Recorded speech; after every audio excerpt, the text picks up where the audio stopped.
Ever feel like your brain is playing tricks on you? Like you know something is true, but maybe the evidence points the other way. Oh, absolutely. Or you make a decision, seems perfectly logical at the time. Yeah. And then looking back, you just think, how did I not see that obvious pitfall? Exactly. Happens to everyone.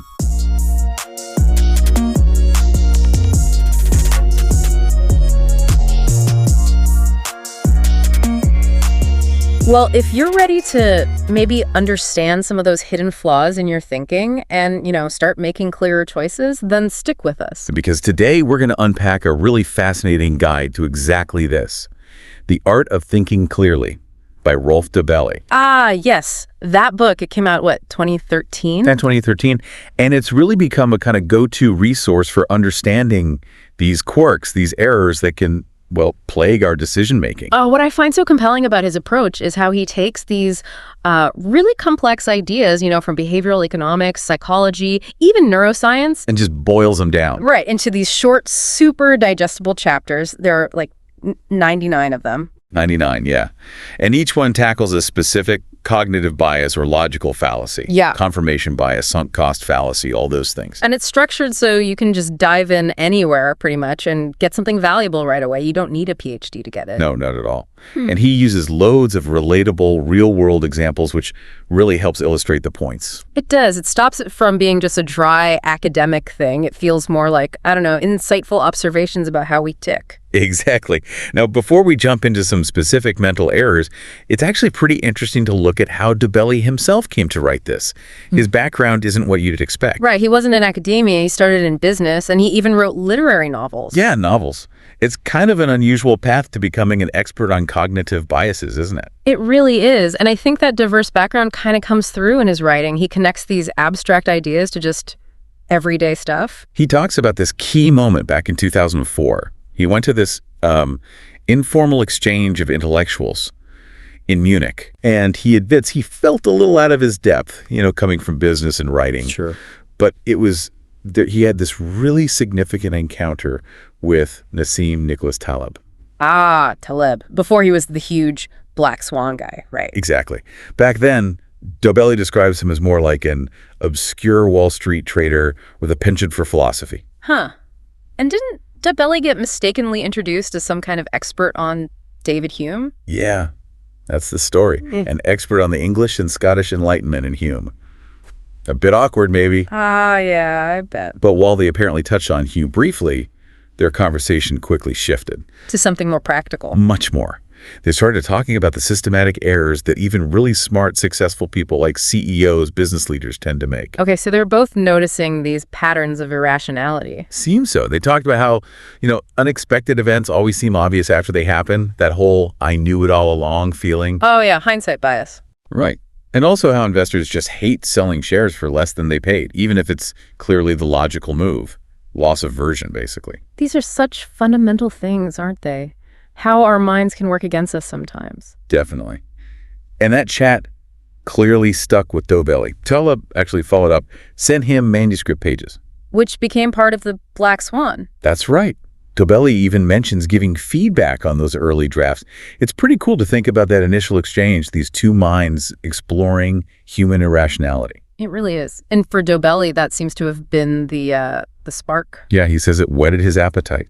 He wanted to learn more about these systematic flaws in our thinking. So he just dove in. Pretty much. Started reading everything, books, academic papers, even visited psychology labs, talked to researchers. Wow. And by 2009, he realized he'd kind of become a serious student of social and cognitive psychology alongside his novel writing. So let's nail down what Dobelli means by a cognitive error in the book. Okay. He defines it as a systematic deviation from logical, rational, reasonable thought and behavior. And that word systematic is crucial, right? It's not just random mistakes. Exactly. These are like ingrained patterns, mental shortcuts that often work, but can also lead us down predictable wrong paths. He gives some common examples, doesn't he? He does, like our tendency to overestimate our own knowledge, the overconfidence bias. Guilty. We all are, probably. Yeah. And then there's how the pain of losing something feels way stronger than the pleasure of gaining the same thing. Loss aversion. Yeah. We also see how easily we conform to what others are doing, even if our gut tells us otherwise.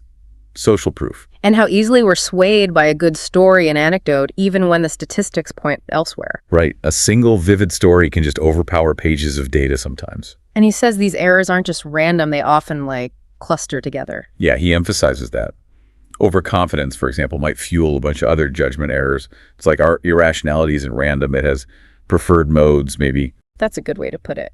And his initial reason for cataloging all this stuff was actually pretty personal, wasn't it? It was. Quite pragmatic, actually. He'd had some success with his writing, made some money. And didn't want to lose it through dumb decisions. Exactly. He was worried about frivolous gambles, as he put it. So this list started as his own private toolkit to avoid messing up. It's funny how something born from that personal need turned out to be so widely applicable. Totally. And he notes that some of these errors, well, people have known about them for centuries.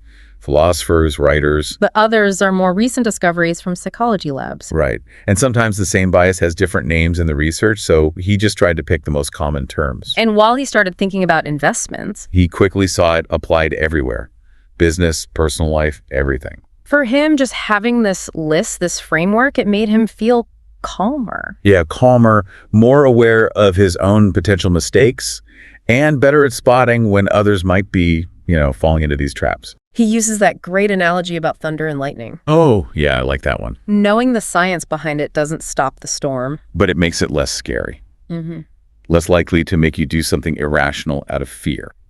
And understanding our own irrationality is similar, doesn't make it go away, but makes it less worrisome, maybe less likely to control us. Well said. And that personal list just grew, didn't it? He shared it with friends. Which led to a newspaper column. Then talks for doctors, investors, CEOs. And eventually the book. Yeah. It just shows how universal these thinking traps really are. Definitely.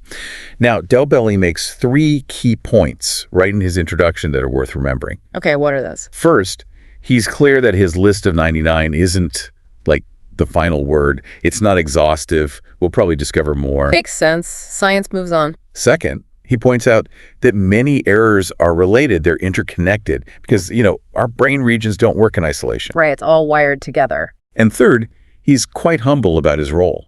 He sees himself as a translator, a synthesizer of the research that's already out there. He's giving credit to the actual social scientists doing the groundwork. Exactly. He's not claiming discovery, just making the existing knowledge accessible and practical. Providing a toolkit, really. Which is so valuable, but it's also crucial to understand what this book isn't it? Absolutely. It's not some kind of how-to guide for achieving perfect rationality. He's very clear on that. He basically says these errors are too deeply ingrained. Trying to eliminate them completely, probably impossible. And maybe not even desirable, he suggests. Some biases might have had evolutionary benefits, or maybe they play a role in creativity or intuition sometimes. Interesting point. So the aim isn't to become a robot. It's more about helping us spot and avoid the biggest errors, the really damaging ones that consistently lead to bad outcomes. The ones that really trip us up in life. Precisely. And by getting better at avoiding those, Dobelli thinks we can potentially see a real improvement, a leap in prosperity, he calls it. And he means prosperity broadly, not just money. Right. Quality of life, relationships, decisions in general. So his central message, really boiling it all down from the start, is that we don't necessarily need more gadgets or more cunning plans. What we need is less irrationality. That's the core idea. Become less irrational. And that's what we're going to keep exploring. Okay, so we've got the setup to Dobelli's journey, the core idea of systematic errors. So, after looking at all these different ways our thinking can go astray, what's the big takeaway here from Dobelli's work? I think the main thing is just awareness. Understanding these cognitive biases, these systematic errors we all make, as Dobelli lays them out in The Art of Thinking Clearly, it's just a crucial first step. Towards making more rational decisions, right. Navigating life with a bit more clarity. Exactly.